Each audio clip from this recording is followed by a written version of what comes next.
2016 ഫെബ്രുവരി 6 Vicente കാൽഡ്രോണിൽ തിങ്ങിനിറഞ്ഞ ആരാധകക്കൂട്ടം പതിവിലും ആഹ്ലാദത്തിലായിരുന്നു. Diego Simeone അത്ലറ്റിക്കോയ്ക്ക് വേണ്ടി 100ാം വിജയം സ്വന്തമാക്കിയിരിക്കുന്നു. അതിനേക്കാൾ ഉപരി അവരുടെ പ്രിയപ്പെട്ട മുന്നേറ്റ നിരക്കാരൻ ടോറസ് തന്റെ 100ാം ഗോൾ സ്വന്തമാക്കിയിരിക്കുന്നു. അത്രമേൽ പ്രിയപ്പെട്ടവനായിരുന്നു അത്ലറ്റിക്കോയുടെ ആരാധകർക്കവൻ.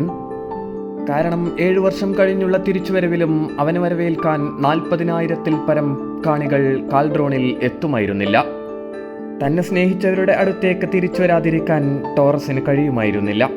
ആ സ്വർണ്ണ തലമുടിക്കാരൻ അവരുടെ ചരിത്രത്തിന്റെ ഭാഗമായിരുന്നു. ലിവർപൂളിലേക്കും അവിടെ നിന്ന് ചെൽസിയിലേക്ക് കൂടുമാറിയപ്പോഴും അത്ലറ്റിക്കോ ആരാധകരുടെ ഹൃദയത്തിൽ അവനുണ്ടായിരുന്നു. രാജ്യത്തിനും അയാൾ ഹീറോയായിരുന്നു.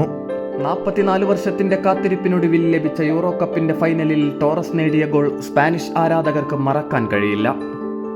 2010 ലോകകപ്പും 2012 യൂറോയും സ്പെയിൻ നേടുമ്പോൾ ആ ടീമിന്റെ മുന്നേറ്റ നിരയിലും ടോറസ് ഉണ്ടായിരുന്നു.